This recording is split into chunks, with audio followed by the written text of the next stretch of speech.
Chapter 2. Opening Day. A spring breeze blew into the treehouse. The sky was cloudy.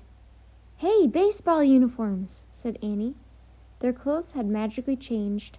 They were wearing baseball shoes, long socks, and baggy gray pants. Jack's backpack had turned into a leather bag. "Look at that," said Annie. She pointed at the word Bat Boy stitched on the front of their jerseys. "Oh, so we're going to be great Bat Boys," said Jack with a frown. "Not great players." "Don't worry," said Annie. "I'm sure Morgan thinks that being great Bat Boys will help us become great players." "But you can't be a Bat Boy," said Jack. "And there was no such thing as a Bat Girl back then." "Don't worry," said Annie. "If we wear these caps, everyone will see what we're pretending to be. Remember?" "Oh, right," said Jack. Annie and Jack picked up their caps and put them on. "Wow!" Annie said with a big grin. "Yeah, wow!" said Jack. He felt a surge of excitement and confidence. "I feel like I know everything about baseball now." "Me too," said Annie. "I can't wait to get to Ebbets Field," said Jack. "Let's go."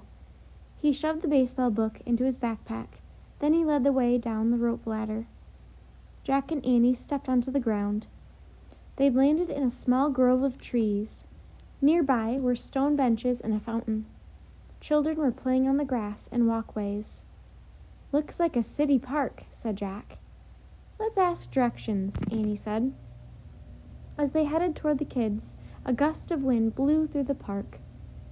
"Watch out," said Jack, grabbing his cap. Annie held onto her cap, too. "Can't lose these," she said. "No kidding," said Jack. They passed a man playing guitar and singing in Spanish. They passed some girls playing jacks. They passed a group of noisy kids shooting marbles. "Hey, 2 Bat Boys!" one of the kids shouted. The others looked up and waved at Jack and Annie. Annie smiled at Jack. "See, they think I'm a boy," she said. "The magic's working." "Cool," Jack said with a grin. "You look the same to me, though." "And you look the same to me," said Annie. "Maybe we always look like our true selves to each other." Annie turned back to the kids playing marbles. "Excuse me, how do we get to Ebbets Field?" she called. "That way," shouted one of the bigger kids. He pointed across the park. "When you get to the street, it's just a few blocks east." "You'd better hurry," yelled a small girl. "The game starts at 2:30. "What time is it now?" Jack called. One of the boys looked at his watch. "It's 1:30, he shouted. "Ah, man, we're late," said Jack. "We should have been there at 1 o'clock to start our chores. Run!" "Fast!" said Annie. She and Jack held onto their caps, and they began running across the windy park. "Bat Boys! Bat Boys! Wait for us!" someone shouted. Jack and Annie looked back. The 2 smallest kids from the marbles game were scrambling after them. Jack thought the boy and girl looked about 6 years old.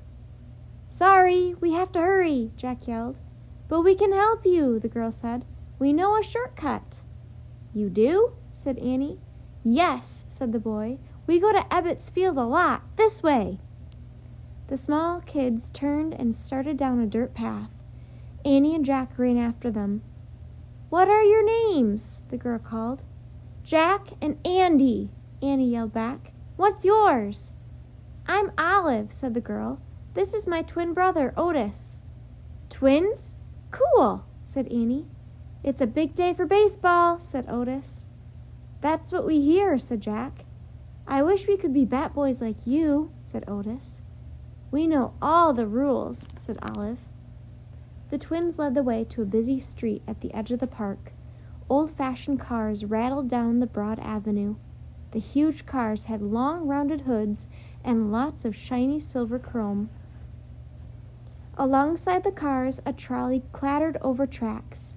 Jack and Annie stood at the corner with the twins and waited for the light to change. Nearby, a newsstand was selling the Brooklyn Eagle.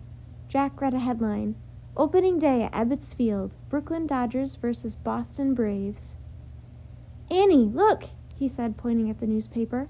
"We'll be working at a big league game." "Big league? Wow!" said Annie. You didn't know that? Said Olive. I thought the Braves were from Atlanta, Annie said to Jack, and the Dodgers from L.A. Not in 1947, said Jack. You didn't know that? Asked Otis. Lights red, let's go, yelled Jack. Hold hands, cried Olive. She grabbed Annie's hand and Otis grabbed Jack's. Watch out for the trolley. Jack and Annie ran with the twins across the avenue to the opposite corner. Good job, said Otis. Where now? Jack asked breathlessly. We'll take you, said Olive. Run! Thanks, said Jack. He liked the friendly kids. Jack and Annie held onto their caps as they ran against the wind. They followed Otis and Olive down one street, then another. Turn at that corner, said Olive. They all turned onto a busy, crowded street. There, the twins said together. In front of them was the tall brick wall of a stadium. The words Ebbets Field curved around the wall. A huge crowd was headed inside. Yay, said Annie, panting.